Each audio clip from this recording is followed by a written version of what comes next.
थाम।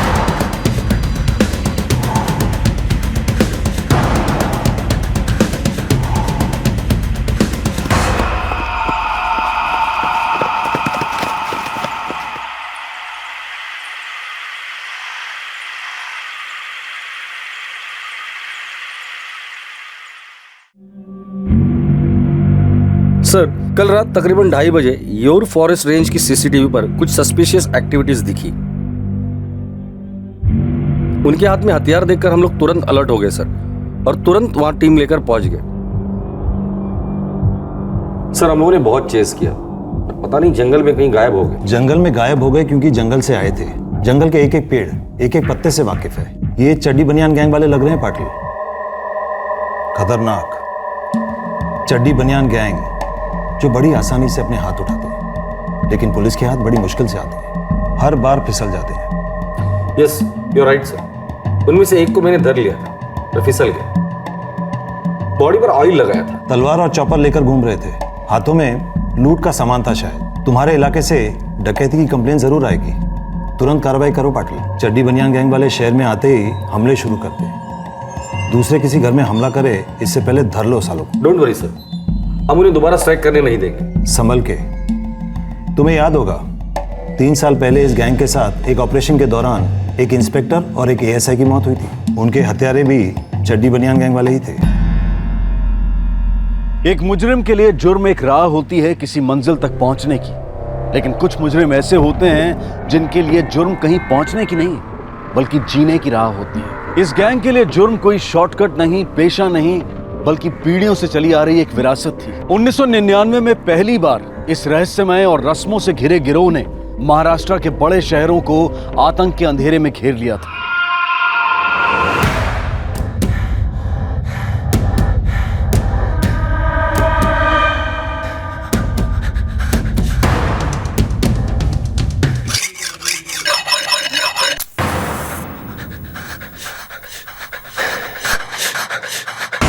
ये गिरोह कभी महीनों सालों तक खामोश रहता है और फिर अचानक से वार करता है। अब 2015 में इस गिरोह ने फिर से अपना सर उठाया था। पुलिस ने कमर तो कस ली थी, लेकिन क्या वो इस चिकने चिपचिपे गिरोह को पकड़ पाएगी? और इसके बदले में पुलिस को क्या कीमत चुकानी पड़ेगी?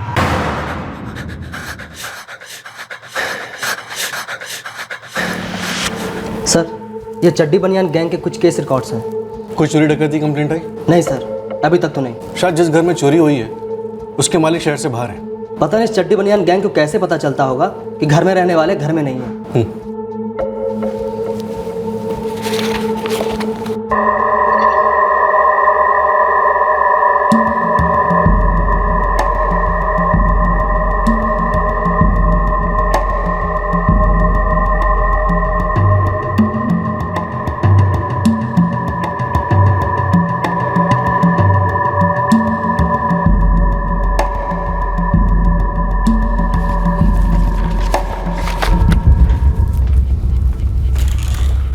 कोई नई कंप्लेंट आई?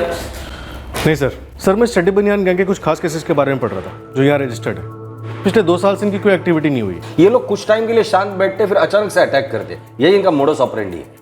अगर ये लोग चड्डी बनियान गैंग के लोग हैं तो एक काम करो, सारे खबरियों को काम पे लगा दो। सर मैंने मोंटी खबरी को बुलवाया, वो जरूर कुछ ना कुछ निकलवाएगा।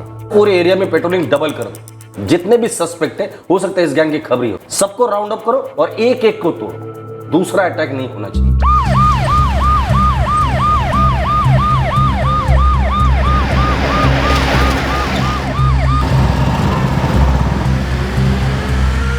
कड़ी पेट्रोलिंग जारी थी, सस्पेक्ट्स और मुजरिमों के खबरियों की इंटेरोगेशन जारी थी। पुलिस कोई चांस नहीं ले रही, लेकिन ये गैंग डंके की चोट पर कानून की नाक के नीचे अपने इरादों को अंजाम देने के लिए मशहूर था।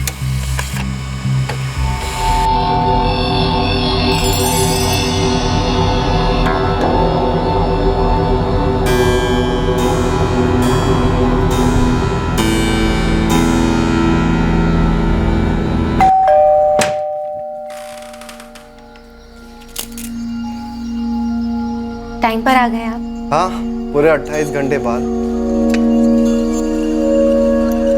लीजिए।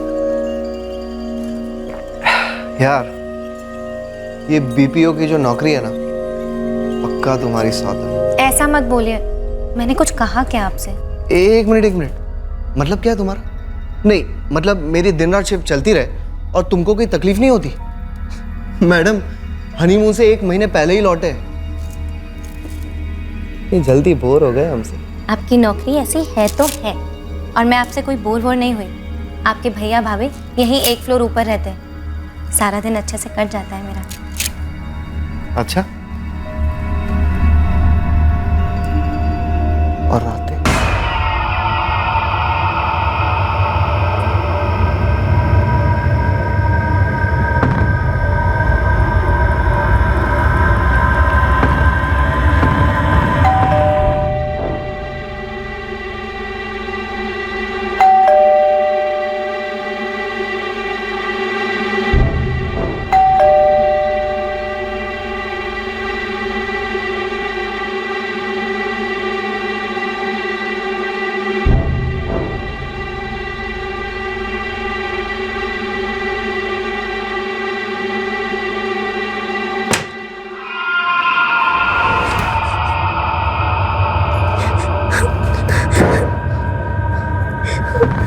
रिलैक्स, वो लोग चले जाएंगे, कुछ नहीं होगा। मैं हाँ?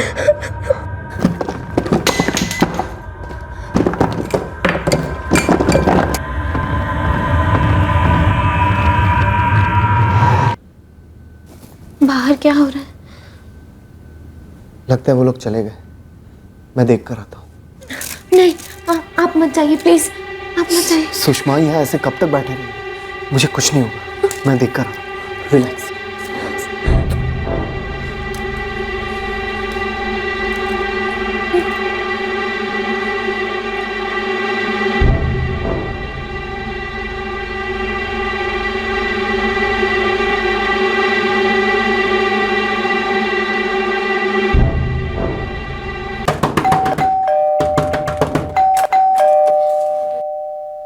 अरे क्या हुआ लोकेश? भैया घर में चोर आए थे, सब कुछ लूट के चले गए। ओह गॉड, तुम दोनों ठीक तो हो ना? जी भैया।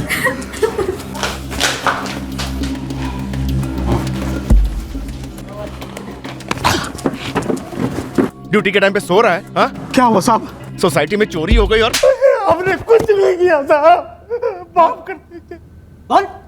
तू घोड़े बेच कर सो रहा था या उन चोरों के हाथ खुद को बेच दिया था? नहीं साहब, मैं अपने बच्चों की कसम खाता हूँ, बस मेरी आंख लग गई थी साहब। आग लग गई थी? आग लग गई थी? आग लग गई थी? साहब मैं इस चोरी में शामिल नहीं हूँ साहब, बस हमारी आंख लग जाती है। मेरे भाई लोकेश और सुषमा ने बताया कि 5 लोग थे सर, और सोसाइटी का वॉचमैन कन्हैया 1 नंबर का इडियट है। मैं 4 साल से सेक्रेटरी हूँ, तब से सोसाइटी कमेटी मीटिंग में बोलता रहा हूँ कि चेंज करो इसे, ये ड्यूटी पर सोता रहता है, लेकिन कोई सुने तब ना।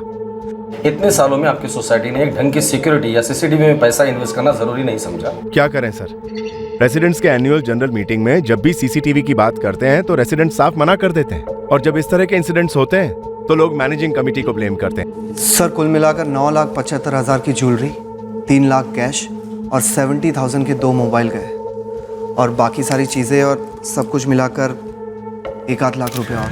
रात को 3 बजे आपके घर की डोर बेल बजती है, आप लोग बिना चेक किए कैसे खोल सकते हो? नहीं सर, मैंने आई होल में से देखा था, बहुत अंधेरा था, और इनके बड़े भाई और भाभी भी यहीं ऊपर रहते हैं, मुझे लगा वही आए होंगे कुछ इमरजेंसी में। वो लोग आपस में एक दूसरे को किसी नाम से बुला रहे थे? जी नहीं। देखिए इसमें साफ दिख तो नहीं रहा, फिर भी ध्यान से देखिए, क्या वो ये लोग थे? हाँ सर, शायद। उनके बदन पे तेल लगा था? हाँ सर। देखिए ये चड्डी बनियान गैंग है तो बहुत खतरनाक, पर आप चिंता मत कीजिए, दोबारा यहाँ हमला नहीं करें, पर आपके आसपास के एरिया में हमला जरूर कर सकते हैं। मिस्टर महेश, एक रिक्वेस्ट थी, आपके इस वरुण नगर एरिया में जितनी भी बिल्डिंग्स हैं उन सारे सोसाइटीज के सेक्रेटरी से मीटिंग हो सकती है जल्द से जल्द? Of course sir. इस गैंग के साथ हमें मिलकर लड़ना है, हर मुमकिन कोशिश पर। देखिए हम लोग इनके अगले हमले का इंतजार नहीं कर सकते, हम पुलिस वाले हमारी तरफ से हर मुमकिन कोशिश कर रहे हैं, आप सभी रेसिडेंट का कोऑपरेशन चाहिए। जी बिल्कुल सर, बस आप ये बताएं कि हमसे क्या एक्सपेक्टेड है। सबसे पहले आप लोग अपने सोसाइटीज में ढंग का सीसीटीवी लगवाएं, और सिर्फ आउटडोर पे नहीं, हर फ्लोर पे लगाएं। उसके बाद आप जिस सिक्योरिटी एजेंसी से वॉचमैन को बुलाते हैं उस सिक्योरिटी गार्ड को हमारे साथ रजिस्टर करवाएं। उतना ही काम वाली बाई आती है या ड्राइवर आते हैं, जो भी आपकी सोसाइटीज में आते हैं उन सभी को हमारे साथ रजिस्टर करें और उनका बैकग्राउंड चेक करें। सर सोसाइटी में तो कितने लोग आते जाते हैं, इलेक्ट्रीशियन, सेल्समैन, किराने वाले के डिलीवरी बॉयज, पूरी दुनिया आती जाती है। जी बिल्कुल सही कहा सर आपने, लेकिन एक छोटी सी बात तो हम कर सकते हैं, दरवाजा खोलने से पहले आई होल से देखें, सेफ्टी चेन लगाने के बाद दरवाजा खोलें, और प्राइवेट सीसीटीवीज भी लगा सकते हैं सिक्योरिटी के लिए, वो भी अच्छा रहता है। सर ये चड्डी बनियान गैंग वाले कितने खतरनाक हैं? बहुत ही खतरनाक। लेकिन ये खतरनाक तभी हो सकते हैं अगर हम उन्हें होने देंगे तो।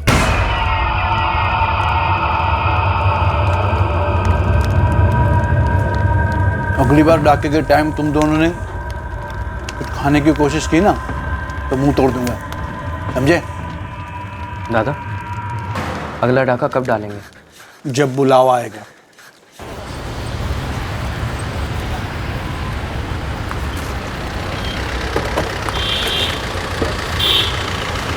साहब, इस गैंग का जानकारी कम है और कहानियां बहुत ज़्यादा साहब, असलियत कम, अफवाहें ज़्यादा साहब। मानो ऐसा लगता है कि कोई मनगढ़ंत लोग हो साहब, ऐसा भूत होता ना वैसा साहब। भूत कैमरा में कैद नहीं होते मोंटी, ये लोग असली हैं और मुझे ये चाहिए।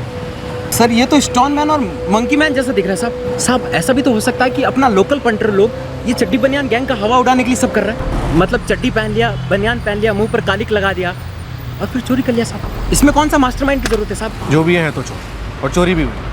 9 लाख के आसपास के गहने उड़ाए। मैं जौहरिया से शुरुआत करता हूँ साहब। चोरी का मामला है और चोरी का माल गर्म रहता साहब, हाथ में रखना डेंजर रहता साहब। इनके हाथों में तेल लगा और मुंह पे घूम, हाथ लग भी गए तो मुंह नहीं खोलते। बहुत भाईचारा इन लोगों की बरादरी। सर अब तक कोई ठोस जानकारी नहीं मिल पाई और ये भी पक्का पता नहीं चला है कि ये चड्डी बनियान गैंग का काम है कि नहीं। मेरा मतलब है कि कोई उनके नाम और भेस का इस्तेमाल कर रहा हो, जैसे कि कोई लोकल पंटर्स। नहीं, ये लोकल पंटर्स नहीं हो सकते। जिस तरह से वो लोग जंगल में भागे थे, ये चड्डी बनियान गैंग वाले ही होंगे। एक काम करो, खबरियों को एक्टिवेट कर दो, खासकर येउर के जंगल के आसपास वाले सभी हिस्ट्री शीटर्स, पुराने केस के ऑफिसर, सबसे बात करो। इनके ऊपर जो राज की चादर है उसका पर्दाफाश तो हमें करना ही है राउत। खौफ मुजरिम का सबसे बड़ा हथियार होता है और ढाल भी। पब्लिक के लिए जुर्म से ज्यादा तकलीफदेह होता है होने वाले जुर्म का इंतजार, और पुलिस के लिए सबसे बड़ा चैलेंज होता है जुर्म होने के पहले ही उसे रोकना। चड्डी बनियान गैंग 2 सफल चोरियां कर चुका था। पुलिस ने उन तक पहुंचने के लिए उसे एक सुराग के लिए सैकड़ों तरीके अपनाए। सीसीटीवीज की तादाद बढ़ाई गई और सर्वेलेंस 24 घंटे होने लगी। इलाके की सभी बिल्डिंग्स में रातों को सिक्योरिटी बढ़ाई गई। पुलिस दिन में भी गश्त लगाने लगी। खबरियों पर प्रेशर डाला गया। कम से कम 150 लोगों की इंटेरोगेशन हुई और पूरे शहर की पुलिस के साथ सिर्फ इस केस के लिए एक मोबाइल चैट ग्रुप भी बनाया गया। एक तरह से पुलिस एक संदेशा भेज रही थी इस खतरनाक गिरोह को कि अगर तुमने फिर से वार करने की कोशिश की तो वो तुम्हारी जिंदगी की आखिरी डकैती होगी और वो भी नाकाम रहेगी। ऐसा लगने लगा कि इस गिरोह को संदेशा पहुंच चुका था। उस दिन के बाद पूरे 3 महीने तक इस गैंग की चोरी का कोई केस सामने नहीं आया। लेकिन खौफ के अंधेरे में चड्डी बनियान गैंग अपने अगले शिकार के लिए बड़ी चालाकी से घात लगाए बैठा था।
हेलो, क्या आप कौन?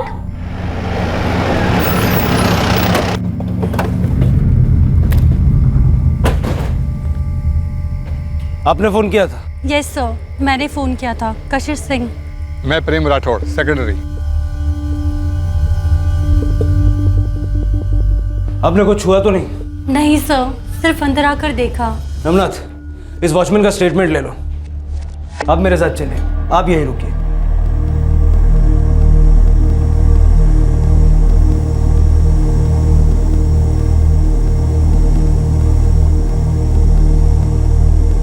आप अकेले रहते हैं? यस सर, मैं उत्तराखंड से हूँ। मेरी फैमिली वहीं पे रहती है।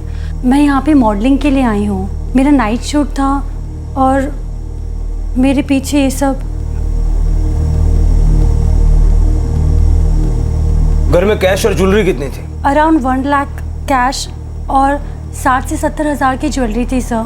कैश और ज्वेलरी के अलावा जो कुछ भी चोरी हुआ है वो इन्हें लिखवा दीजिए। Okay sir. वो लोग मुंह पर कुछ लगाए हुए थे और सिर्फ गंजी पहने थे और नीचे भी कुछ चड्डी बनियान? जी साहब जी, वो लोग 5-6 लोग थे और मुझे बांध कर चले गए और फिर 20 मिनट के बाद लौटे। साहब 2 सेकंड में ऐसे गायब हो गए जैसे अंधेरा निकल गया उन्हें। मैं फिर सीधा सेक्रेटरी साहब के फ्लैट पर गया, उन्हें सारा कुछ बता दिया। सर हमें पता नहीं था कि वो कौन सा फ्लैट में गए हैं, इसलिए हम और सेक्रेटरी साहब खुद जाकर सारे फ्लोर को देखे। तब जाकर देखा कशिश मैडम का फ्लैट का दरवाज़ा आधा खुला हुआ था। जब अंदर झांक कर देखा तब मालूम हुआ कि उन्हीं के घर में चोरी हुई है। सर मेरे पास कशिश का नंबर था तो मैंने उसे फ़ोन लगाया, वो तुरंत इधर आ गई और उसके बाद उसने आपको फ़ोन किया। ये दोनों फ्लैट्स खाली है क्या? वो सर ठाकुर जी और शुक्ला जी रहते हैं ना यहाँ पे। फिर ये बाहर से कुंडी क्यों लगी हुई है? Oh my God. 1 मिनट।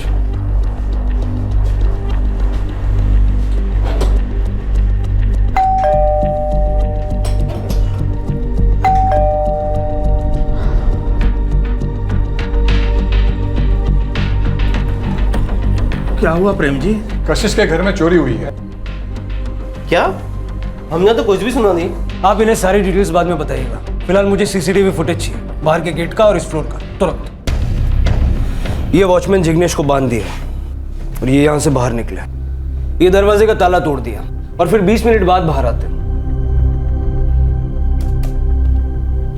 ये तीनों भाग गए और 2 वॉचमैन के केबिन की तरफ गए। फिर वॉचमैन निकलता है और सेक्रेटरी को बताने जाता है। पाटिल साहब चड्डी बनियान गैंग है, कोई शक नहीं।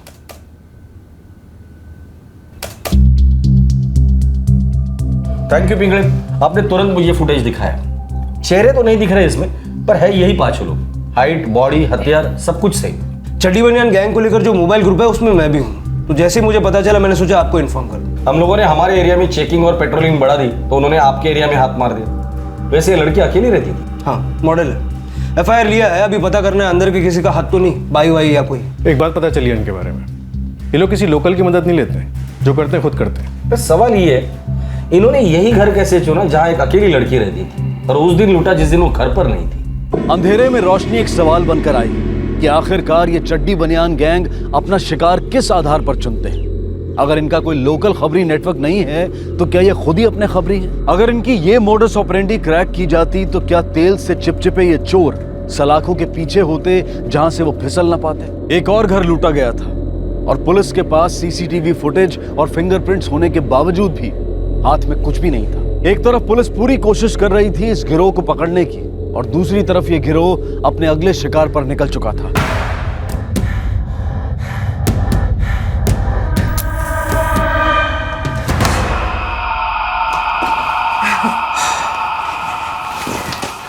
ચાલો ત્યારે અરે બસ બસ દીકરા પગે નથી લાખું अपना ख्याल रखना। अरे बस बस बस बेटा। मम्मी पापा, मैं फिर से कह रही हूँ आप लोगों को, प्लीज रुक जाइए। और पापा इंसिडेंट की टेंशन क्यों कर रहे हैं? केतन ले आएंगे ना। हाँ पापा, हीतल सही कह रही है, आप लोग रुक जाइए ना। देखिए वैसे ही 12 बज गए, घर पहुंचते पहुंचते आप लोगों को 1 बज जाएंगे। काहे का 1 बेटा, आधे घंटे में टच हो जाएंगे, रोड भी खाली मिलेगा और रामबाग से सीधा सीधा निकल जाएंगे। अब हम लोग दोबारा आएंगे ना वापस। जय श्री कृष्ण। जय श्री कृष्ण। जय श्री कृष्ण। माता ना नीचे छोड़ के आता हूँ आप लोग। हाँ चलो ठीक है, चल ख्याल रखना।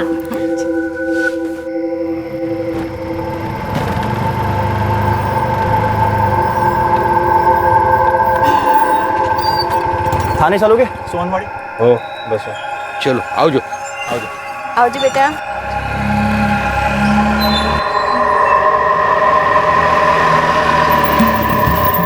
भैया रामबाग से ले लेना। इधर से लंबा गिरेगा अंकल, इधर हाईवे से लेता है ना मैं। कोई लंबा नहीं गिरेगा, हमको रामबाग से ही जाना है। अरे अंकल उधर का रास्ता खराब है। कुछ खराब नहीं है, जैसा बोला वैसा ले लो।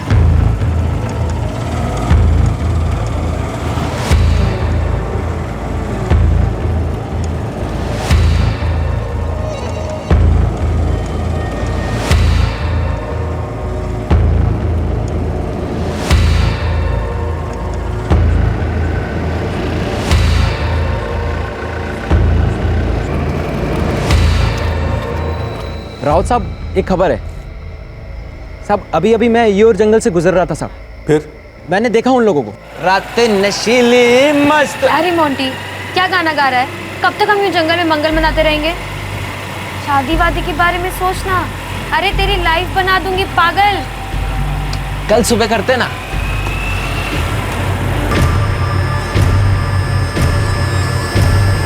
भाग मोंटी, मोंटी चल जल्दी चल मोंटी, मोंटी जल्दी चल। साहब वो नहीं पता आ रहे थे जा रहे थे, लेकिन पक्के वो चड्डी बनियान गैंग वाले थे।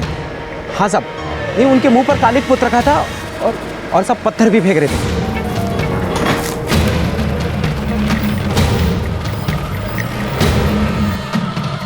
अरे क्या हुआ भाई? मालूम नहीं अंकल, देखना पड़ेगा।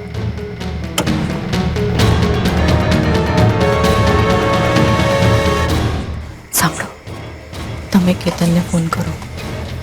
अरे केतन आके रिक्शा ठीक करेगा क्या? शुरुआत करें। कांस्टेबल्स को बोलो राइफल लेकर साथ में निकले। अगर उनकी तरफ से एक भी फायरिंग होती है शूट दे।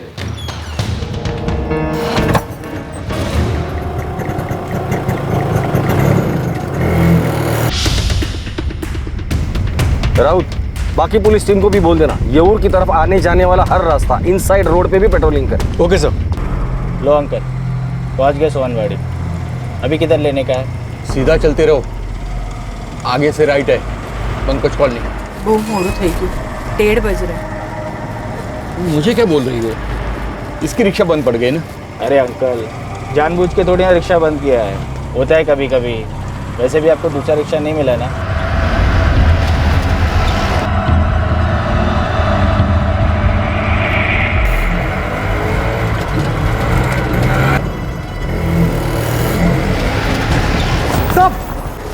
साहब उस तरफ चोर है साहब। साहब उनके हाथ में चाकू बंदूक है, वो चड्डी बनियान वाले हैं साहब। साहब जल्दी चलिए। बचाओ कोई है। वर्कर जल्दी से हॉस्पिटल लेकर जाओ इन्हें। राउत, ये लोग सोनवाड़ी एरिया में जल्दी आ जाओ, जंगल की तरफ भागे ये लोग। एक वृद्ध जोड़े को लूटकर उन्हें घायल कर चड्डी बनियान गैंग फिर एक बार फरार हो गया था। फिर एक बार पुलिस के हाथों से बच निकला था, पर इस बार पुलिस ने ठान लिया था कि वो खाली हाथ नहीं लौटेंगे। घायल जोड़े को हॉस्पिटल भेजा गया और फिर कंक्रीट जंगल के इन सिपाहियों ने घने जंगल में छिपे दुश्मन के घर में घुसकर उन्हें मारने का इरादा बना लिया। उस रात जंगल में कभी जिंदगी फिसली तो कभी मौत।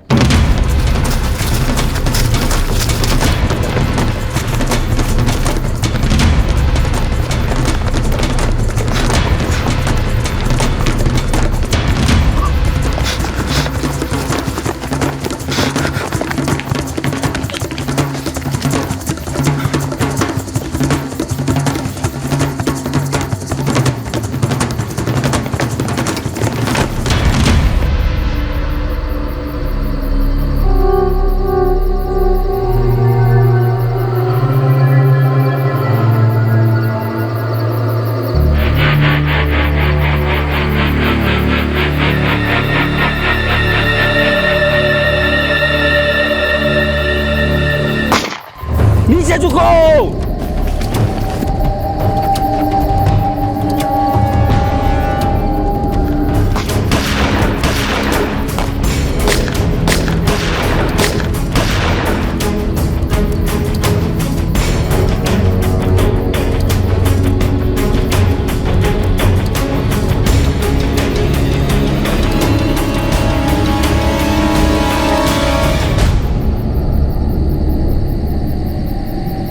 लगता है कट्टों की गोलियां खत्म हो गई है। जब तक कोई भागने की कोशिश नहीं करता कोई फायर नहीं करेगा।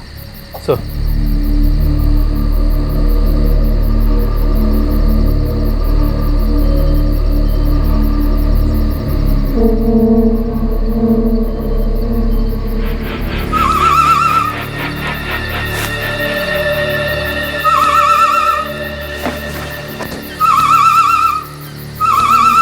इशारों में बातें हो रही है, सब अलग अलग है। भागने का प्लान बन चुका है।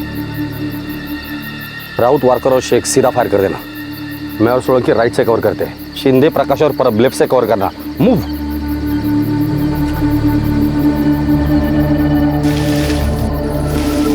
फायर!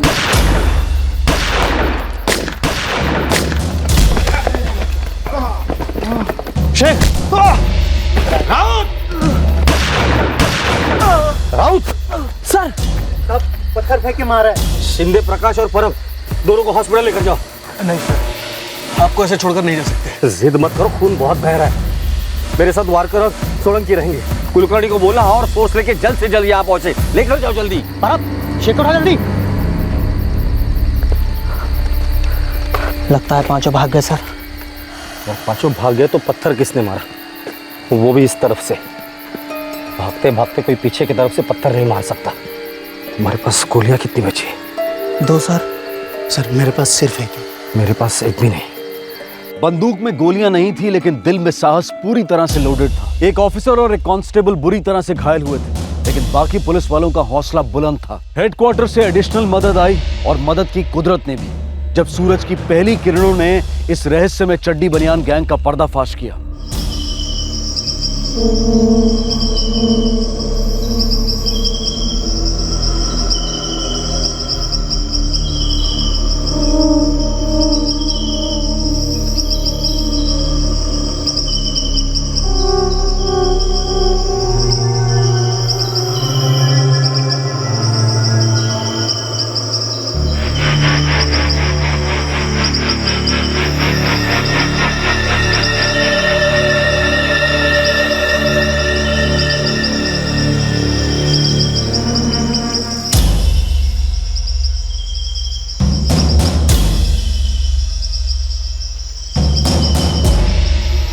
पहले इनके थोबड़े धोते हैं, फिर इन्हें धोते हैं तबीयत से।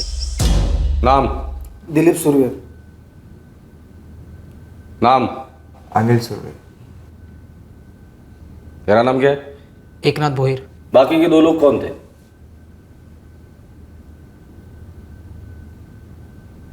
दिलीप, अनिल और एकनाथ। अभी अगर मैं तुम तीनों को जंगल वापस लेकर जाता हूं और तुम्हारे तीनों के भेजे में एक एक गोली ठोक देता हूं, तो क्या होगा पता है? मुझे मेडल मिलेगा। अब तुम लोग तय करो, मुंह खोलना है या गोली खानी है। पारकर, तो सर जंगल जाने के लिए गाड़ी तैयार करो और साथ में हथियार भी लेना। औरंगाबाद। औरंगाबाद साहब। साली तू मेरा सगा भाई है क्या? माँ से पूछना पड़ेगा। ये भाई भाई का प्यार जताने के लिए जेल में बहुत टाइम मिलेगा तुम दोनों को। औरंगाबाद में कहाँ रहते हैं और नाम क्या है उनके? बता। बक्सोली गांव, औरंगाबाद। नाम है रत्न शिंदे और राजाराम शिंदे। पारकर, अनिल को लेकर जाना और एड्रेस लिखवा लेना। फोटो वोटो हुलिया वलिया जो भी निकलता है वो निकलवाओ और सबसे पहले औरंगाबाद पुलिस को इन्फॉर्म करो। चल दे।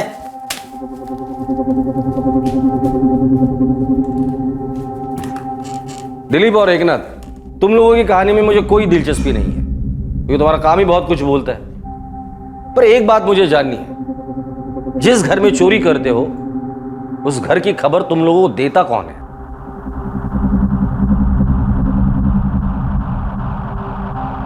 दो दिन तक कड़ी पूछताछ के बाद इस चड्डी बनियान गैंग का सरदार दिलीप सुरवे और उसका साथी एकनाथ दोनों बोले। उसी दौरान पुलिस ने औरंगाबाद से इस गिरोह के बाकी 2 सदस्यों को भी गिरफ्तार कर लिया। पहला घर बंगला था साहब। घर वाले ताला मार के निकल गए थे।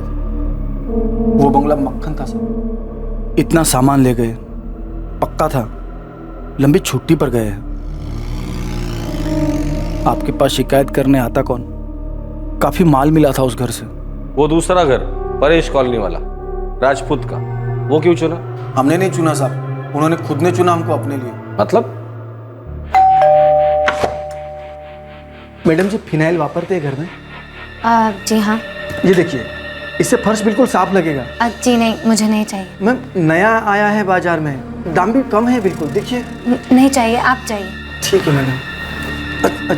मैम पानी मिलेगा पीने के लिए थोड़ा? जी।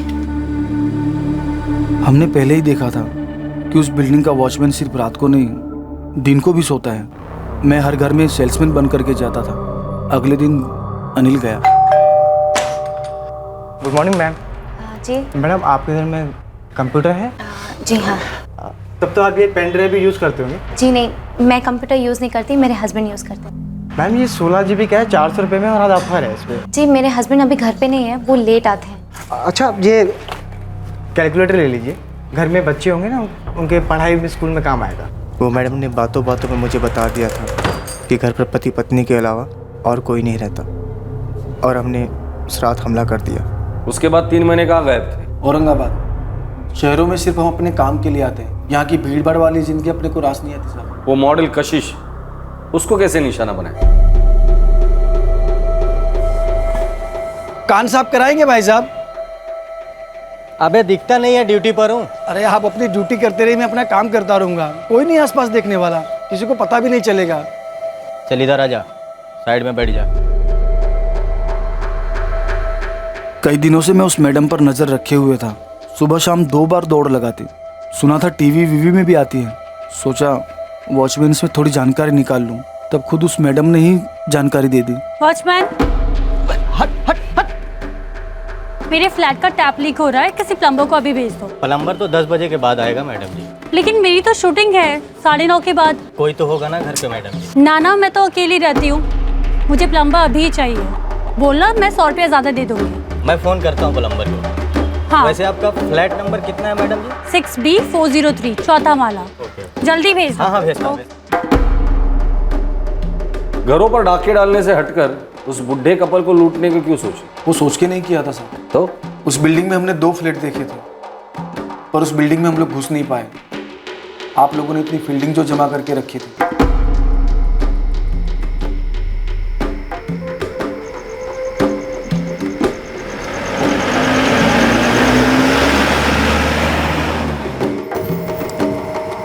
साला मच्छरों की तरह बनना रहे पुलिस वाले, लगता है वापस लौटना पड़ेगा। दादा खाली हो जाएंगे क्या? अगर ज्यादा हीरोगिरी दिखाएगा ना तो पकड़ा जाएगा। एक काम करते हैं, सड़क पर चलते हैं, क्या पता कोई मिल जाए।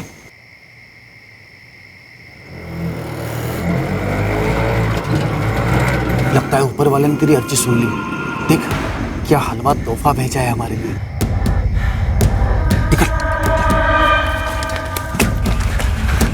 वो लोग बूढ़े थे, बेबस थे, और तुम लोगों ने उन पर चाकू से हमला किया। जब घी सीधी उंगली से नहीं निकले तो उंगली टेढ़ी करनी पड़ती है। और लाख कोशिश के बाद भी जब उंगली सीधी नहीं होती तो क्या करते हैं पता है? उस उंगली को काट देते हैं। और तुम लोग इस समाज की वो टेढ़ी उंगली हो। तुम्हारी फितरत ही कुत्ते की दुम की तरह है, हमेशा टेढ़ी। तकदीर भी तो हो सकती है टेढ़ी। हम जहां से आए हैं, जो हमारी कहानी है, वो आपकी थोड़ी है। बोलना आसान है साहब, टेढ़ा मेढ़ा सीधा, लेकिन जीना एक अलग चीज है। दूसरों की जिंदगी बर्बाद करने को जीना नहीं कहते दिलीप। तुम्हारी जैसी कहानी और लाखों लोगों की भी है, पर वो लोग अपनी कहानी को ढाल बनाकर जुर्म का सहारा नहीं लेते। तकदीर के साथ साथ एक और चीज होती है, मेहनत और नीयत, जो उन लाखों लोगों में है पर तुम लोगों में नहीं है। शुक्र करो कि कानून है यहाँ पर, जो तुम्हें सजा तो देता है पर सुधरने का एक मौका भी देता है। पर हमें मालूम है अपनी मजबूरी और हालात का बहाना बनाकर तुम लोग फिर चोरी करोगे, हम लोग फिर पकड़ेंगे, तुम फिर चोरी करोगे। लेकिन एक दिन ऐसा आएगा हम पकड़ेंगे नहीं, सीधा ठोक देंगे। राउत तगड़ा केस बनाओ इन सबके खिलाफ और पेश करो अदालत में। 5 आरोपियों को आईपीसी की धारा 326 घातक हथियार से या किसी अन्य तरीके से जानबूझकर चोट पहुंचाने के लिए, धारा 307 हत्या करने के प्रयास के लिए, धारा 394 लूट के दौरान जानबूझकर चोट पहुंचाने के लिए, धारा 397 लूट या डकैती के इरादे से हत्या या गंभीर चोट पहुंचाने के लिए, धारा 459 किसी के घर में सेंध लगाने के दौरान गंभीर चोट पहुंचाने के लिए, और धारा 34 एक ही मंशा से जुर्म करने के तहत बुक किया गया है। चुराए गए कुछ गहने और कैश पुलिस ने बरामद कर लिए थे, बाकी गहनों की खोज अभी जारी है। खौफनाक चड्डी बनियान गैंग को पकड़ने में अपनी जान की परवाह ना करते हुए महाराष्ट्र पुलिस के दिलेर ऑफिसर्स और कांस्टेबल्स ने अपनी ड्यूटी के प्रति अपनी निष्ठा का बेहतरीन प्रमाण दिया।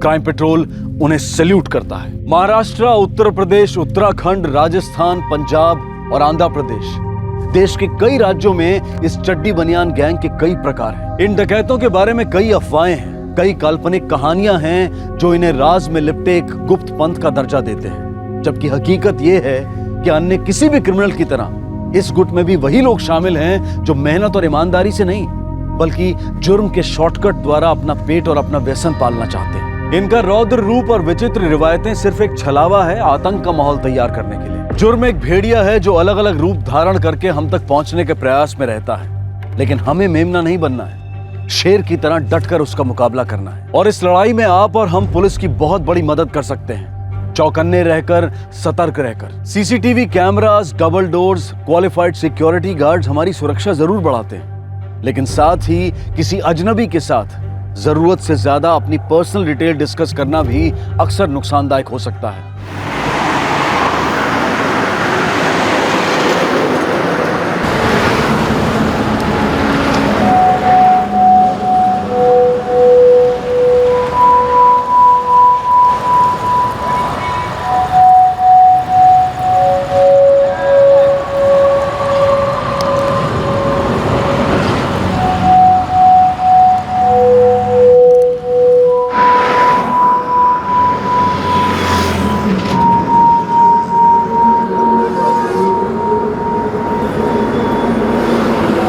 भाई चले।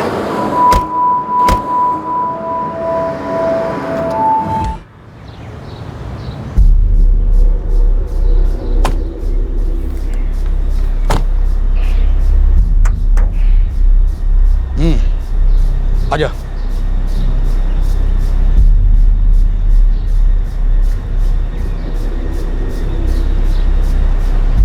ये ले तेरा पूरा 3 पेटी। देख बिल्कुल सही कीमत दे रहा हूं, पूरे बाजार में तेरे को इससे ज्यादा कोई नहीं देगा। और फिर तू तो जानता ही है कि एक मैं ही हूं जो चोरी की गाड़ियों को खरीदने बेचने का काम करता हूं। ये ले, पुलिस को भनक तक नहीं लगेगी।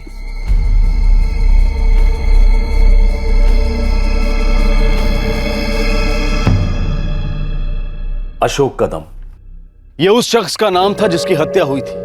लाश के पास से बरामद हुए ड्राइविंग लाइसेंस से मृतक की पहचान हुई। अशोक कदम के घर में उसकी मौत की खबर सुनकर मातम छा गया। पुलिस पूरी कोशिश कर रही थी गुनहगारों तक पहुंचने की, लेकिन इस जुर्म को अंजाम देने वाले मास्टरमाइंड तक पहुंचने में कई साल लग गए, क्योंकि सुराग के तौर पर पुलिस के पास सिर्फ एक नाम था। अरे सुनो, कैलाश नाम के आदमी को जानते हो जो इस एरिया में टैक्सी चलाता है? कुछ पता है उसके बारे में? कैलाश नाम के आदमी को जानते हो जो टैक्सी चलाता है? कैलाश नाम है, टैक्सी चलाता है यहीं विक्रोली में। मैं किसी कैलाश को नहीं जानता। अरे गौरव भाई। अरे सुलेमान, कैसे हो? क्या हाल है? बस बढ़िया। क्या बात है भाई, आज तुम करवाने वाले हो क्या बोनी? बोल किधर जाने का है? कहीं जाना नहीं है गौरव भाई। फिर किसी के बारे में जानना था। किसके बारे में? कोई कैलाश करके एक बंदा है। कैलाश क्या? अब यही तो पंगा है, पूरा नाम पता हो तो कुंडली खुद नहीं निकाल दूं। तो भाई कोई फोटो वोटो होगी उसकी? बस इतना पता है कि टैक्सी चलाता है, शायद विक्रोली में। तू एक काम कर, घाटकोपर जा, देख अगर विक्रोली की टैक्सी है तो घाटकोपर से सवारी जरूर उठाता होगा। बाकी मैं अपने दोस्तों में पूछवाता हूँ यहाँ पे। चलो पक्का पूछना। हाँ चल चल मिलते हैं भाई। पुलिस अशोक कदम की हत्या के मास्टरमाइंड कैलाश को ढूंढ रही थी। उनके पास सिर्फ इतनी जानकारी थी कि कैलाश एक टैक्सी ड्राइवर है। सारी कोशिशों के बावजूद भी पुलिस कैलाश का पता नहीं लगा पाई थी। इन्वेस्टिगेशन मानो रुक गई थी, लेकिन कैलाश रुकने वाला नहीं था। वो एक और हत्या की योजना बना चुका था और बहुत जल्द उसे अंजाम देने वाला था।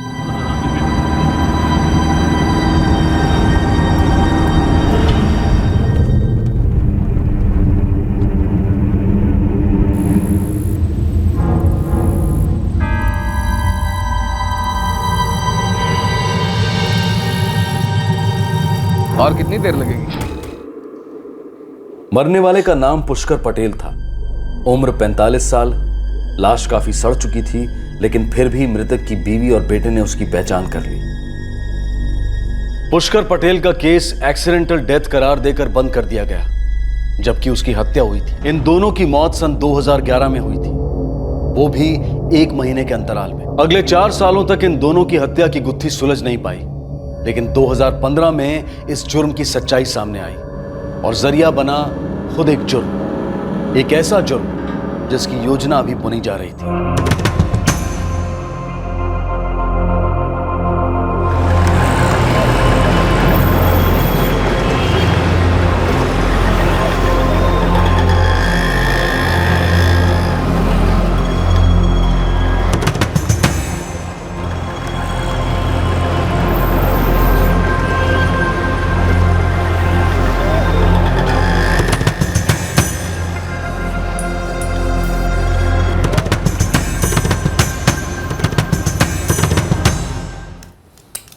5,000 स्कूल की फीस, वो भी ये हाफ टिकट के। इतना तो अपना खोली का भाड़ा नहीं है। बस हाँ गौरव, बहुत बहाने बना लिए तुमने। कब से बोल रही हूँ मैं, 4 साल का हो गया अपना महेश। आजकल 2-2.5 साल के बच्चे स्कूल जा रहे हैं। कब जाएगा अपना महेश? मेरे को कुछ नहीं पता। इस साल मेरे को महेश का एडमिशन स्कूल में करवाने का है बस। हाँ ठीक है, हो जाएगा। हाँ तो ठीक है, अगले महीने स्कूल की तो बोला ना हो जाएगा। काय को सवेरे सवेरे कान पे हॉर्न बजाती है, सुबह होते ही दिमाग पे हथौड़े मारने शुरू कर देती है।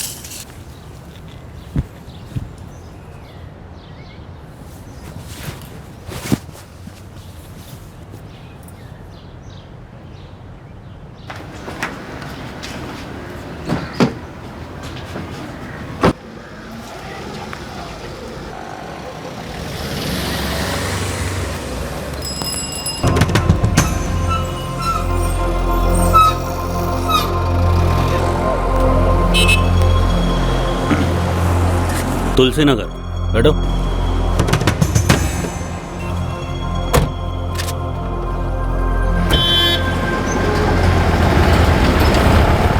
जल्दबाजी करना ठीक नहीं। मुझे लगता है एक बार फिर से जगह दिखानी चाहिए। जो भी करेंगे सोच समझ के करेंगे। अबे 1 हफ्ते से यही तो कर रहे हैं, कितना सोचेंगे। लोहा गर्म है, मार देते हैं हथौड़ा। राम जी तुम इतने उतावले क्यों रहते हो? और तुम इतने डरे हुए क्यों रहते हो यार? डरता नहीं हूं मैं, पर जब बात लाखों की आती है तो अबे घबरे, जब देखो झगड़ते रहते हो मियाँ बीवी की तरह। ऐसे ही झगड़ते रहे तो हो गया काम। सुरेश बाबू, ये राजू 1 नंबर का फट्टू है। मैं तो कहता हूँ इसको रहने दो, इस काम के लिए हम दोनों ही काफी हैं। ए राम जी तू जास्ती उड़ मत, समझा ना? कहाँ फंस गया हूँ मैं। एक तो साइट पे कॉन्ट्रैक्टर साला पैसे काट काट के देता है, और यहाँ तुम, इतना अच्छा मौका हाथ आया और तुम लोग मुहूर्त देख के बैठे हो। सच में मौके पे चौका मारना आता ही नहीं है तुम लोगों को। ए तू जितना उतावला होगा ना उतना विकेट तेरा जल्दी गिरेगा। थोड़ा सब्र रख, समझा? ए भाई दोस्त तू लगा ना गाना बना यार, क्या यार?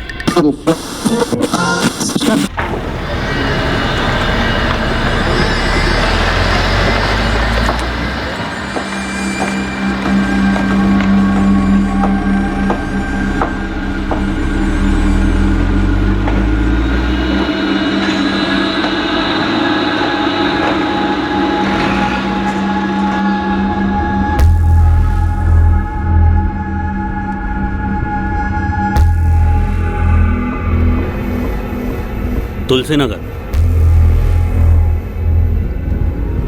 पूरा नक्शा दिमाग में छप गया है, अब और देर नहीं करनी चाहिए हमें। मुझे लगता है हमें कुछ दिन पता था मुझे तू यही बोलेगा।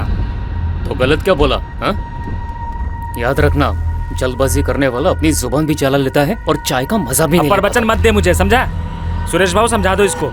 ए तुम लोग का भाई, चले काम करते आज एक बार फिर नजर मार के आते, फिर तय करते क्या करना है। सुरेश भाऊ ज्यादा नजरें घुमाएंगे ना तो किसी की नजर में आ जाएंगे। मेरी मानो, किसी को हम पे शक हो उसके पहले काम करते और चुपचाप सुमड़ी में निकल लेते हैं। तू हर वक्त घोड़े पर सवार क्यों रहता है राम जी? हाँ? देख सुरेश भाऊ सही कह रहे हैं। आज चक्कर मारते हैं माणिकपुरी का, फिर तय करेंगे कब श्री गणेशा करना है, सही दिन देखकर। और देखो और घूमो, अबे और चाहो तो पंडित जी से मुहूर्त भी निकलवा लो, ऐसे तो काम हो गया। अरे ए राम जी,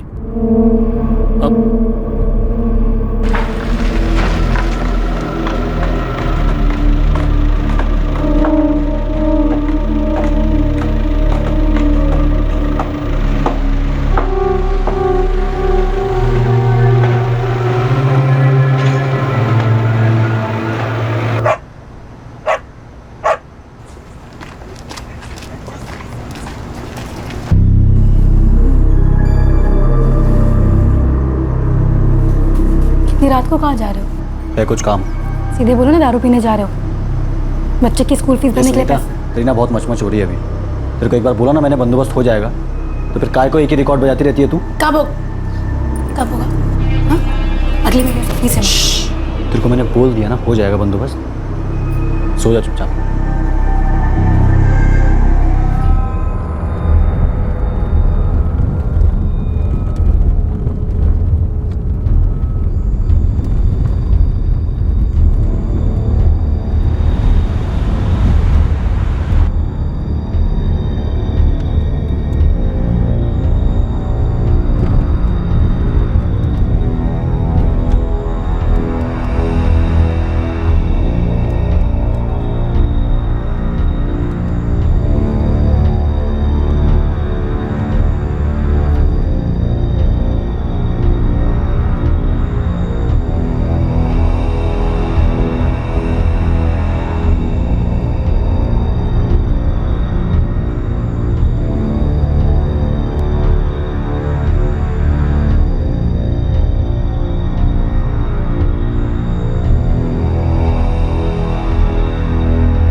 तुलसी नगर। बैठो।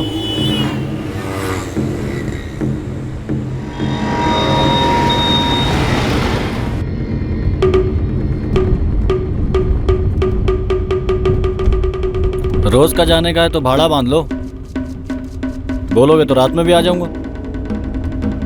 नहीं वो ज़रूरत नहीं है, 2-3 दिन का ही काम बाकी है। तुम तीनों क्या कंस्ट्रक्शन साइट पे काम करते हो? हाँ, वो कारीगर है हम लोग। अच्छा। मैं बिजली का काम करता हूँ और ये दोनों मिस्त्री का।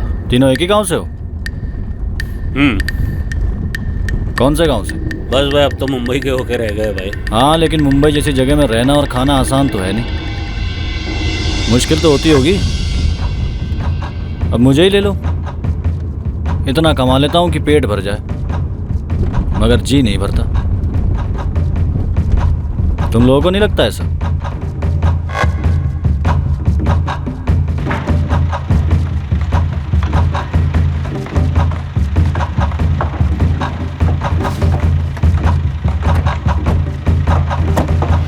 सुनो भाई, साफ साफ बोल देता हूँ, अपने को भी पैसा बनाने का है। मेरे को मालूम है तुम लोग कुछ बड़ा करने वाले हो, मैं भी तुम लोगों के प्लान का हिस्सा हो सकता हूँ क्या?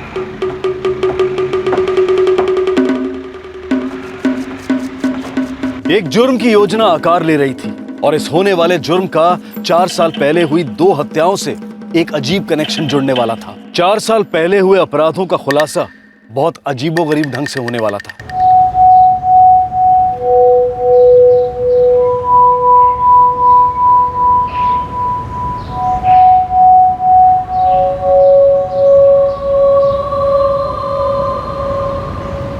तो प्लान क्या है? कौन सा प्लान भाई? हाँ, कोई प्लान नहीं हम लोग का। ए भाई, मेरे को शेंडी मत लगाओ, कई दिनों से तुम्हारी बातें सुन रहा हूँ मैं।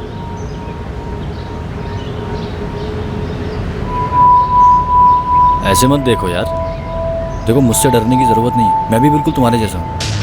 देखो, अपने को भी पैसा बनाने का, साथ में काम करते हैं, यकीन मानो बहुत काम का आदमी हूँ मैं। ठीक हो भाई? सच बोलो, तुम खबरी हो ना? यार मैं खबरी लग रहा है क्या शक्ल से? हैं? तुम्हें क्या लगता है क्या करने वाले हो? कोई बड़ी आसामी पार्टी को लूटने का प्लान है तुम्हारा? और अगर मैं सही हूँ तो मानिकपुर में कोई शिकार ढूंढ रखा है तुम लोगों ने? सही जगह ढूंढी है। किसके घर में झाड़ू फेरने वाले हो? पीछे कर रहे हो तुम लोग का? हाँ? इरादा पीछे आने का नहीं, साथ आने का। बोलो क्या कहते हो? बोला था ना मैंने, ज्यादा नजर मारने के चक्कर में हम पे किसी की नजर पड़ेगी और करो मुआयना, सब इस राजू की गलती। अबे चुप चुप। देखे हीरो, तूने ना कुछ ज़्यादा ही सोच लिया, समझा ना? हम ऐसा कुछ करने वाले नहीं है। भाऊ देखो, ये सबसे मेरा कोई वास्ता नहीं है। तो मजदूर आदमी हो, मेरा नाम मत देना पुलिस को।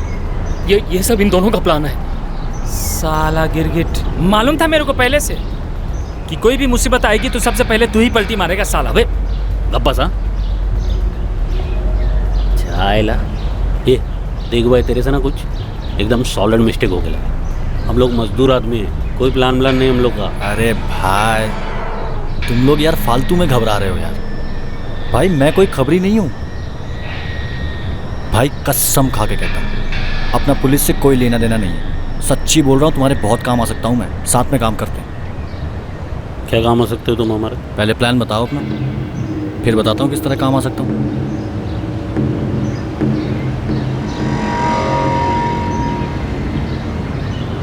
मानिकपुरा में एक सोसाइटी है, ग्रेसिया साइट्स।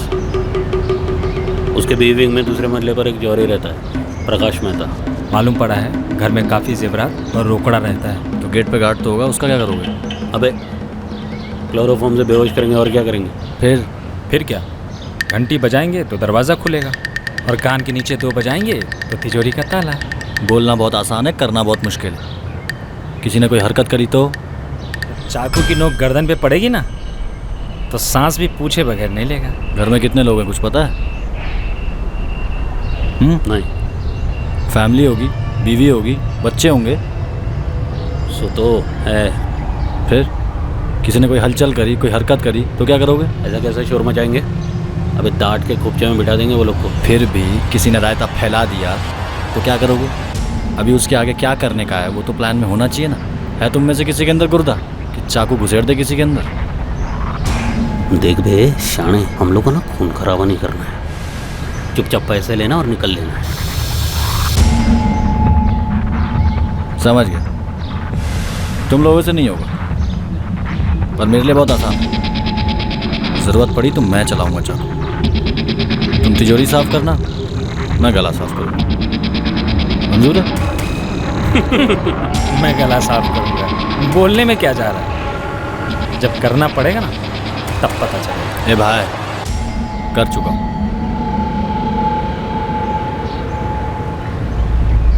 सही बोल रहा है क्या? मतलब टपकाया क्या किसी को तूने? कहने को तो प्लान लूट का था, लेकिन इस लूट के प्लान की प्लानिंग किसी और मकसद से ही की गई थी। मकसद था एक जुर्म की जड़ तक जाने का।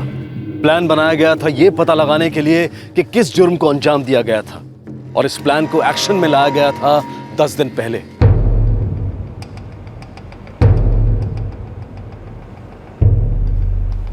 ठीक 10 दिन पहले Mumbai crime branch unit B को अपने एक भरोसेमंद खबरी से इंफॉर्मेशन मिली थी। बोलो करीम, सुबह सुबह घंटी बजाए मतलब बड़ी खबर होगी। साहब खबर तो बड़ी है, लेकिन थोड़ी कच्ची पक्की है। खबर सुना दे, पकाने का काम हम लोग कर लेंगे। एक टैक्सी वाला है, सुनने में आया है साले ने 2 गाड़ियां बेची थी 4 साल पहले। अभी 4 साल पहले चोरी की गाड़ी बेची थी, ये तेरी बड़ी खबर है? साहब गाड़ी के साथ साथ गाड़ी वाले को भी टपका दिया था उसने। मर्डर किया था? किसका? ये तो पता नहीं चला साहब, पर साला बहुत फुदक रहा था अपने फंडर के सामने। कल रात को बार में मिला था अपने फंडर को।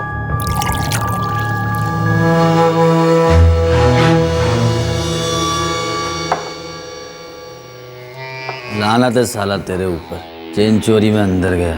तू एक काम कर, तू घर जा, तेरे से कुछ नहीं हो जा। अपन का धंधे में चलता है, दोबारा देखना। तू साला चिंदी चोर का चिंदी चोर रहेगा। ए काली, अपनी बात ध्यान से सुन, देख ये छोटे मोटे लफड़े में हाथ डाल के ना कुछ नहीं हो, साला खाली हिस्ट्री शीटर बन के रह जाएगा, समझा? और जब भी कोई बड़ा लफड़ा होएगा ना, पुलिस तेरे को पकड़ के अंदर कर देगी। तो क्या करने का? जो भी करने का है बड़ा करने का, समझा क्या? ये 2-2 हज़ार की चेन लूट के ना कुछ नहीं होगा, साला बड़ा हाथ मारने का, लाखों का खेल खेलने का। और नौबत आई ना किसी को टपकाने की तो टपका देने का, साला कोई वांदा नहीं। पैसा रहेगा ना तेरे पास तो किधर भी अंडरग्राउंड हो सकता है। तो साला पुलिस छू भी नहीं पाई तेरे को। कुछ भी बोलता है यार तुम। हलवा किसी को टपकाना, कभी टपकाया किसी को? बात करता है। मारा है ना, वो भी 1 को नहीं 2 को, फिर भी क्या हुआ? बैठा ना मैं इधर तेरे सामने। वो खुद अपने मुंह से बोला साहब। मर्डर किसका किया था? ये तो पता नहीं, लेकिन दारू के नशे में था तो फेंक नहीं रहा था, ये पक्का है। 2 मर्डर? कब किए मर्डर? 4 साल पहले। क्या बिगाड़ लिया पुलिस ने मेरा? साला बिंदास घूमता हूँ। अब करोड़ों का आबादी है, एक आध इधर उधर गायब भी हुआ तो चलता है। साला अपनी बीवी को नहीं मालूम, पुलिस को क्या खाक मालूम चलेगा? साहब इतना बताया, 2 मर्डर किया था 4 साल पहले। नाम क्या बताया उसका? गौरव रमन, यहीं विक्रोली में टैक्सी चलाता है। ठीक है, देखता हूँ।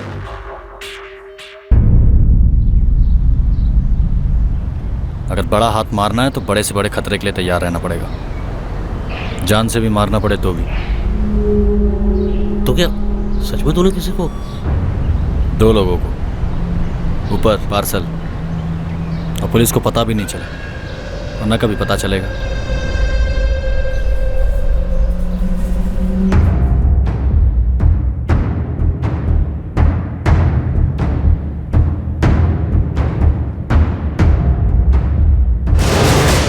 गौरव रमन नाम है टैक्सी वाले का। ये रही उसकी हिस्ट्री। मारपीट लड़ाई झगड़े में 3-4 बार अंदर आ चुका है। अब पता चला कि उसने 2 मर्डर भी किए। हिम्मत इतनी बढ़ गई है कि बिना डरे सबको ढोल बजा के सुना रहा है कि पुलिस उसे छू भी नहीं पाई। इस गौरव को उठा भी नहीं सकते सर, कोई सबूत तो है नहीं उसके खिलाफ। बात को भी 4 साल हो गए, और जो इतना उछल रहा है तो जरूर मोटी चमड़ी का होगा, आसानी से मुंह भी नहीं खुलेगा। सर किसका मर्डर किया था इसने, किस एरिया का केस था, कुछ पता है? कुछ भी नहीं पता सर। गौरव समझता है कि इसने पुलिस को 2 बार चकमा दे दिया तो वो कभी पकड़ा नहीं जाएगा, इसकी गलतफहमी दूर करनी पड़ेगी। हाँ, और कैसे? सर क्यों ना इस बार हम उसे चकमा दे, फंसाते उसे। चूहे को अगर पिंजरे में बंद करना है तो रोटी दिखलानी पड़ती है, ललचाना पड़ता है। कोई भी अपराधी जुर्म की खुशबू दूर से सूंघ लेता है। प्लान बनाओ, इसे लगना चाहिए कि कोई तगड़ा कांड होने जा रहा है और इसे अच्छे पैसे मिलने वाले। एक बार इसे भनक लग जाएगी ना, फिर देखो चुंबक की तरह खींचा चला आएगा पिंजरे में।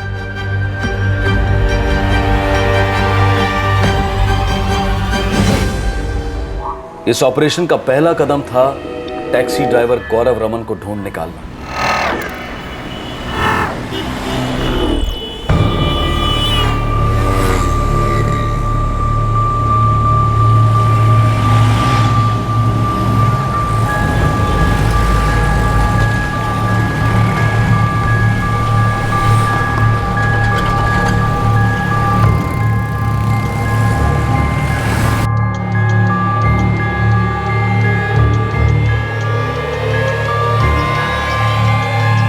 गौरव को लोकेट करने के बाद कुछ दिनों तक उसकी सारी मूवमेंट्स नोट की गई।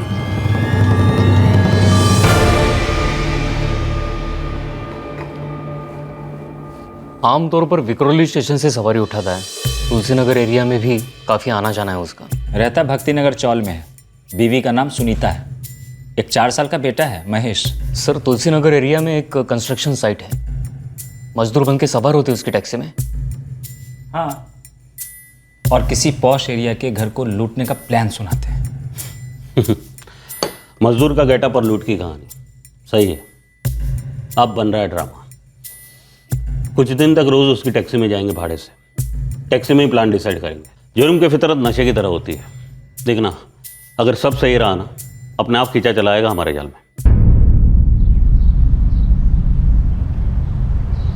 2 मर्डर किया और पुलिस ने कुछ नहीं किया तेरे को। चल कुछ भी। मुझे लगता है तू फेंकता है। हाँ, या फिर हमें फंसा रहा है। मुझे तो अब भी लगता है ये पक्का खबरी है। फालतू का स्टोरी सुना रहा है। अरे क्या यार, तुम लोग एक ही रट लगा के बैठे हुए हो यार। नहीं हो कोई खबरी में। चलो 1 मिनट के लिए मैंने तेरी बात मान ली। अब ये बता, तूने दोनों मर्डर अकेले कर दिए? नहीं, 2 साथी और थे मेरे, मगर बॉस में था। तो तू उनके पास क्यों नहीं जाता हाथ मारने? हमारे पास क्या है, इधर क्यों आया? क्योंकि वो साले बेवकूफ़ थे, चढ़ गए पुलिस के हत्थे। अभी सड़ रहे जेल में।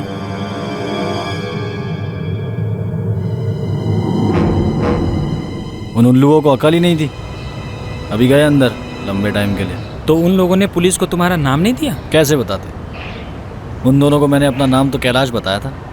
अब जब वो दोनों पकड़े गए तो पुलिस ने तीसरे साथी का नाम पूछा, तो उन्होंने कहा कोई कैलाश था जो टैक्सी चलाता है। फिर क्या, पुलिस निकल गई कैलाश को ढूंढने के लिए। मालूम क्या, साला हद तो तब हो गई जब एक खबरी अपने पास ही आके पूछता है, भाई कैलाश को जानते हो क्या? कोई कैलाश करके एक बंदा है। कैलाश क्या? मालूम क्या, मैं उसको बोला कि भाई घाटकोपर में जाकर ढूंढ, उधर मिलेगा। अभी ढूंढता रहेगा जिंदगी भर। साला तो अपने साथियों को फंसा सकता है, क्या गारंटी हम लोगों ने फंसाएगा? भाई मैंने नहीं फंसाया उनको। वो फजल को मैंने बोला था कि फेंक दे मोबाइल। आजकल साला पुलिस ये मोबाइल से सारे केस सॉल्व कर देती है, लेकिन सुनी नहीं उन्होंने मेरी। 2000 है इसके बटुए में। ये घड़ी, अंगूठी और चैन भी तो है। अरे मोबाइल भी एकदम नया पीस लगता है। अबे ये नया पीस ना तेरे को पुरानी जेल पहुंचा देगा। सच्ची बोल रहा हूँ, फेंक दे इसको, मरेगा वरना कसम से। अरे नहीं मरूंगा यार, कम से कम 1500 रुपये तो मिल ही जाएंगे। अरे पागल है, 1500 के चक्कर में ना जिंदगी भर जेल में सड़ेगा। ये समझा ना इसको यार। अरे कुछ नहीं होगा यार। अरे मैं इसे वापरूंगा नहीं, बेच दूंगा। अरे देख, ये मेरा जिम्मा है, तू टेंशन मत ले, ठीक है? लेकिन साले ने मोबाइल बेचा नहीं। 2 महीने बाद खुद का सिम कार्ड डाल के चालू किया। फिर क्या, पुलिस ने ट्रेस कर लिया मोबाइल, गया भी अंदर। अब ये मत कहना कि तू नहीं जानता अशोक कदम कौन है, क्योंकि जो हश्र तुम लोगों ने इसका किया था उससे भी बुरा करूंगा तेरा। मैं मानता हूँ साहब कि मैंने मोबाइल चुराया, लेकिन उसका खून मैंने नहीं किया साहब। माँ कसम मैंने नहीं किया साहब। अब सही गाना गा रहा है, बता और कौन था तेरे साथ? साहब वो अंकित यादव और कैलाश।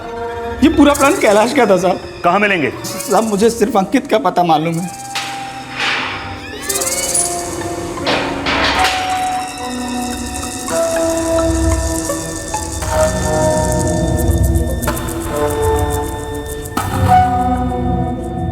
आज तक सड़ रहा जेल में और पुलिस ढूंढ रही है कैलाश को।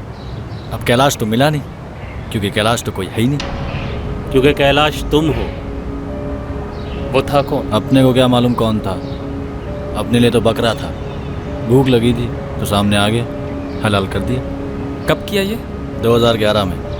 मैं, अंकित और फजल इगतपुरी गए थे ऐश मारने, मगर 2 दिन के अंदर सारा रोकड़ा खलास।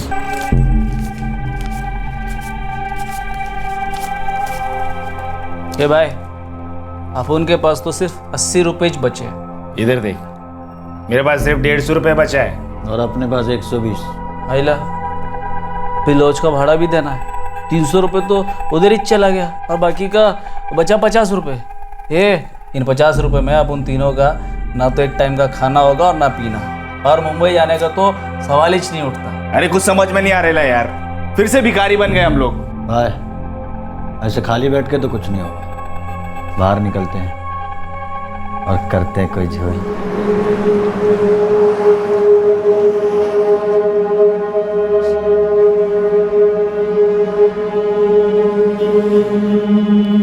अरे यार कैलाश, कब से पैदल चल रहे हैं यार, और कितना पैदल चलना पड़ेगा? क्या पैदल ही जाएंगे अपन मुंबई? यार देख, कुछ ना कुछ करना पड़ेगा। क्या? एक काम करते हैं, आगे को या तो एटीएम होगा या पेट्रोल पंप, वहाँ पर कोई ना कोई शिकार जरूर मिल जाएगा हमें। अबे येड़े, पागल है क्या तू? अबे उधर सिक्योरिटी मिलेगी, वो भी बंदूक के साथ, और वो सीसीटीवी कैमरा बात करता है। सुनो, एक काम करते हैं। क्या? किसी छोटे मोटे गल्ले को लूट लेते हैं, अबे कुछ तो पैसा मिलेगा। चलो चल। हम शिकार की तलाश में घूम रहे थे, तभी अचानक सामने से एक गाड़ी हमारी ओर आती दिखी।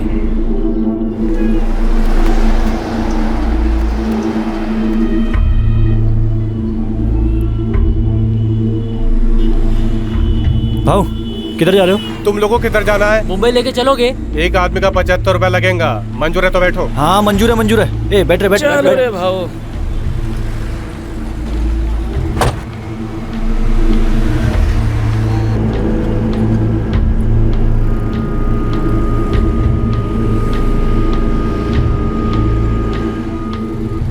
दिमाग में आया क्यों ना इस ड्राइवर और उसकी गाड़ी को ही लूट लेते।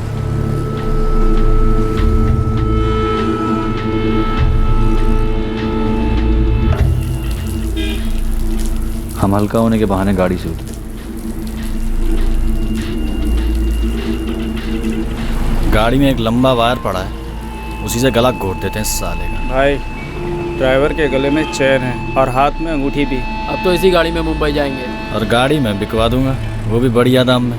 ठीक है, तो लग जाते हैं काम पे। चलो। तो भाई चले। अब गाड़ी मैं चलाऊंगा। तो ये थी उस ड्राइवर की कहानी। अपने को तो उसका नाम भी मालूम नहीं था, वो तो अगले दिन अखबार में पढ़ा, तब मालूम चला कि अशोक कदम नाम था।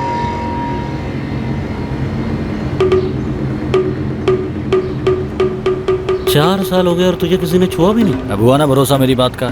भाई मुझे तो पूरा भरोसा है इस पे। तुम लोगों को क्या लगता है? मेरे को भी पूरा भरोसा है। ए राजू, क्या बोलता है तू? यार तुम लोग इसकी बातों में मत आओ, इसका भरोसा कैसे कर सकते हैं? अरे यार तू मेरी बात समझने की कोशिश कर यार। तुम तीनों की तरह मेरे पास भी पैसों की कड़की चल रही है, इसलिए भाई मैं आया हूँ सामने से। तुम तीनों को मेरी ज़रूरत है और मुझे तुम्हारी, और सिर्फ मैं ही हूँ जो पुलिस को चकमा देने में माहिर हूँ। बोल। ठीक है, ये हुई ना बात यार। ज़रा जानने को दिल कर रहा है, ये अशोक कदम के बाद दूसरे और किसको ठिकाना लगाया आपने? हाँ गौरव भाई, कौन था? चल बता अभी गाँव मत का बोल। पुष्कर पटेल नाम था उसका, अंगड़िया चलाता था, पैसे देता था उधार पे, मेरे को भी दिए थे टैक्सी के लिए।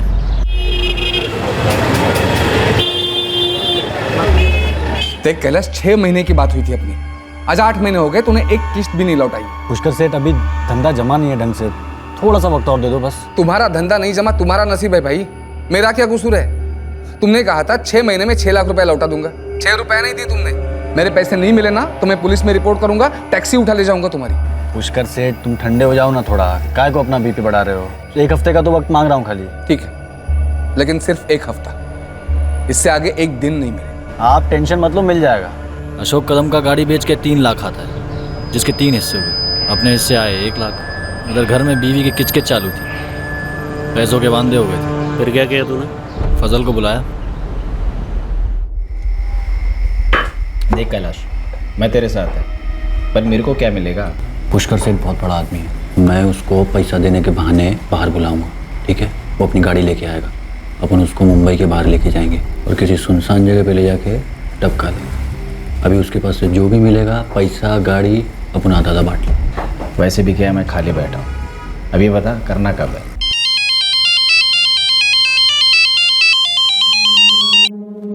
अरे वाह कैलाश, क्या बात है, सामने से फोन किया, वो भी हफ्ता होने से पहले। मुझे तो लगा तू खा गया मेरे 6 लाख और मुझे जाना पड़ेगा पुलिस में तेरी शिकायत करने। क्या सेठ, तुम भी गरीबों को पुलिस का उल देते हो। तुम्हारे पैसे तो लौटा नहीं थे, तो पैसे लेकर आ जाओ ऑफिस। सेठ एक छोटा सा प्रॉब्लम है। लेकिन अब क्या प्रॉब्लम है? वो पैसे विक्रोली में नहीं, खोपोली में है। खोपोली क्यों? क्या है ना सेठ, अपना एक दोस्त आ रहा है उधर किसी बिजनेस के काम से, उसके पास रोकड़ा है लेकिन टाइम नहीं है, तो अपन को जाके लेना पड़ेगा उधर। तो तू अपनी टैक्सी में लेके आना। वही तो राड़ा है ना सेठ, अपना टैक्सी गैराज में है, तो मैं सोच रहा था आपके साथ जाके ले आता हूँ। वैसे भी 1-1.5 घंटे का रास्ता है, क्या कहते हो? सेठ अपना दोस्त है ना, बहुत पहुंची हुई चीज़ है।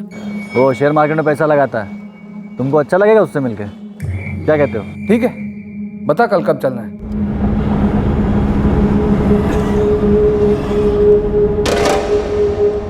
सेठ जी, वो आगे वाले नाके पे ना अपना एक दोस्त मिलेगा, उसको भी जाने का है खोपोली। क्यों? उसको मिलने का है ना अपने दोस्त को, शेयर मार्केट में पैसा लगाता है ना, ये आगे वाले नाके पे खड़ा होगा। देख, टैक्सी तू चलाता है, मैं नहीं। मैं क्यों लिफ्ट दूं किसी को? क्या सेठ जी, इसमें बुरा मानने वाली क्या बात है? मेरे दोस्त है अपना, अभी अपने साथ साथ उसका भी काम हो जाएगा ना।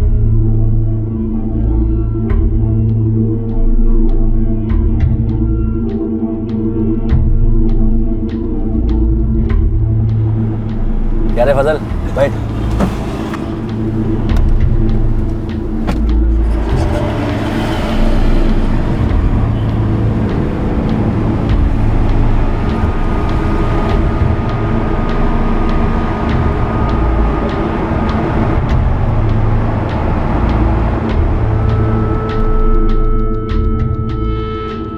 लो आ गया खोपोली। अब कहाँ जाना है? बरखा हिल पे ले लो सेठ जी, वहीं आने वाला है दोस्त अपना। बरखा हिल?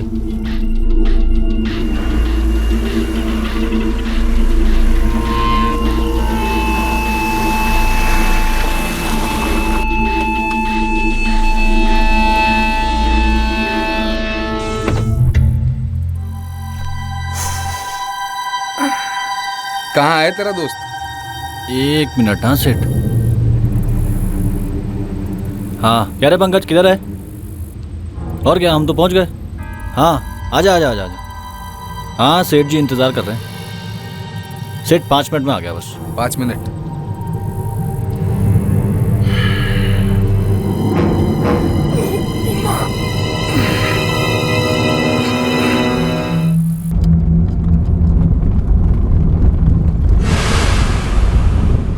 ये ले तेरा 1.5 पेटी। क्या बात है, आजकल तू हर महीने एक नई गाड़ी पे हाथ मार रहा है। आपकी मेहरबानी है गुरु भाई। अरे इकबाल, गाड़ी का नंबर प्लेट बदल सबसे पहले, और हाँ 2 बंदे लगा दे गाड़ी का पूरा हुलिया चेंज करने के लिए। पटेल की गाड़ी बेच के जो भी माल मिला हमने आधा आधा कर लिया। 4 साल हो गए, पुलिस को आज तक भनक नहीं लगी। लेकिन फजल तो अंदर है, उसने इस बारे में अगर बोलेगा तो डबल मर्डर का चार्ज लग जाएगा ना। और उसका वो दोस्त कैलाश, वो तो आज तक मिला ही नहीं पुलिस को। कैलाश तो भाई सारा बिल तो उसी के नाम पे फटेगा। गौरव मुझे ये बता कि दोनों खून तूने आसपास में ही किए था ना? हाँ, वो अशोक को 2011 के पहले महीने में टपकाया और वो पटेल को दूसरे महीने में पार्सल। सारा 4 साल हो गया, पुलिस अपने 1 इंच भी पास नहीं आ पाई। चल बता, अपने बीच में फासला कितना है? मतलब डिस्टेंस रे, कितना है? क्या बोल रहा है सुरेश? अबे कोचू, तेरी गलत फहमी दूर कर रहा हूँ। पुलिस तेरे बिल्कुल पास है और तेरी चारों तरफ। क्या हो क्या रहा है सब? चकमा जो आज तक तू कानून को देता आया और जो अब हमने तुझे दिया है। ये सुरेश? सुरेश नहीं रे, सब इंस्पेक्टर सुरेश कामड़े। गौरव रमन तेरा मीटर डाउन।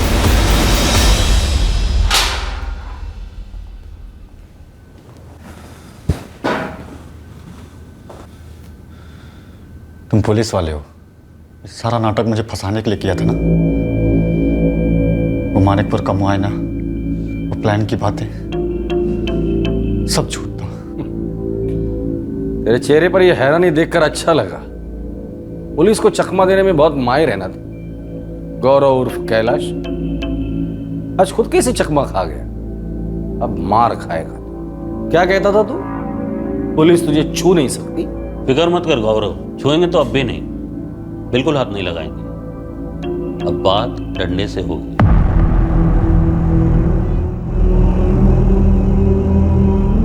गौरव रमन की पत्नी एक सीधी सादी औरत थी।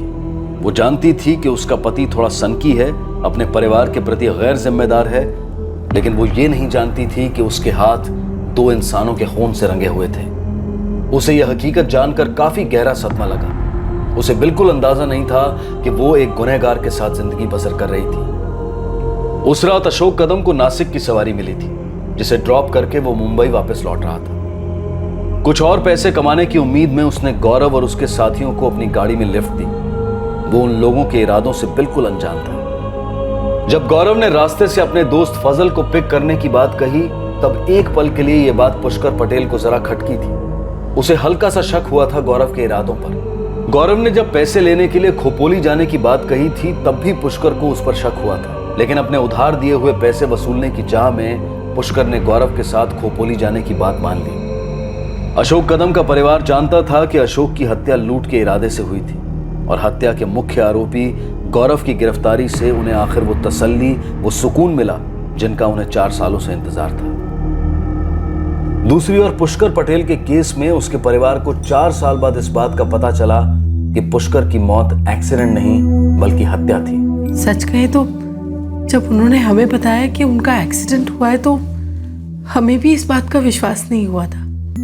सर, हमने कई बार मांग की थी इस केस को री इन्वेस्टिगेट करने की, लेकिन ऐसा नहीं हुआ। देखिए, आपका शक बिल्कुल सही था। ना ही आपको पता था, ना ही पुष्कर जी के स्टाफ को पता था कि उस दिन वो खोपोली क्यों गए थे, और शक करने वाला कोई भी एंगल सामने नहीं आया था। इसलिए किसी ने ये नहीं सोचा कि उनके साथ ऐसा कुछ हुआ होगा।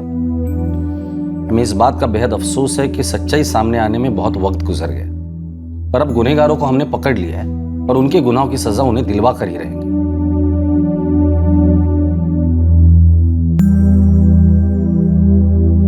अशोक कदम के केस में गौरव, फजल और अंकित पर हत्या के लिए आईपीसी की धारा 302, सबूत मिटाने के लिए धारा 201 और लूट या डकैती के इरादे से हत्या या गंभीर चोट पहुंचाने के लिए धारा 397 लगाई गई है। पुष्कर पटेल का केस, जो एक एक्सीडेंटल डेथ रिपोर्ट हुआ था, उसे बतौर मर्डर केस फिर से रीओपन किया गया, और इस केस के आरोपी गौरव रमन और फजल खान पर हत्या के लिए आईपीसी की धारा 302, सबूत मिटाने के लिए धारा 201 और लूट या डकैती के इरादे से हत्या या किसी को गंभीर चोट पहुंचाने के लिए धारा 397 लगाई गई। पुष्कर पटेल और अशोक कदम का केस अलग अलग एरिया के पुलिस थानों में दर्ज हुआ था, और वो भी 2011 में, और फिर 4 साल बाद किसी और ही एरिया की Mumbai crime branch unit B के हाथ एक छोटी सी इंफॉर्मेशन लगी कि गौरव रमन नाम के एक टैक्सी ड्राइवर ने 2 हत्याएं की हैं। उन्हें इस बात की भी जानकारी नहीं थी कि हत्या किन 2 लोगों की हुई है, लेकिन दाद देनी होगी Mumbai crime branch unit B के अफसरों की, जिन्होंने बड़ी ही मुस्तैदी और चतुराई से एक ऐसा प्लान बनाया कि मुजरिम खुद ब खुद उनके जाल में आ फंसा। और यही नहीं, 4 सालों से कानून को चकमा दे रहे अपराधी से Mumbai crime branch unit B ने बड़ी ही चालाकी से इकबाल जुर्म भी करवाया। फिर एक बार ये डंके की चोट पर साबित हुआ कि क्राइम नेवर पेज। कुछ वक्त तक अपने जुर्म की सजा से बचने में कामयाब रहा अपराधी अगर ये सोचने लगे कि कानून उसके गिरेबान तक कभी नहीं पहुंच पाएगा, तो ये सिर्फ उसकी गलतफहमी है, जैसे कि इस केस के मुजरिम को थी। 4 साल तक वो कानून से बचता रहा, लेकिन आज वो जेल की सलाखों के पीछे है और केस का ट्रायल जल्द ही शुरू होने वाला है। फिर मुलाकात होगी अगले एपिसोड में एक और चौंका देने वाले केस के साथ। तब तक सतर्क रहें, सुरक्षित रहें और देखते रहें क्राइम पेट्रोल सतर्क। सबक एक को सीख हम सबको। जय। इस तरह के और भी एपिसोड देखने के लिए हमारे चैनल को सब्सक्राइब करें और बेल आइकन दबाना ना भूलें।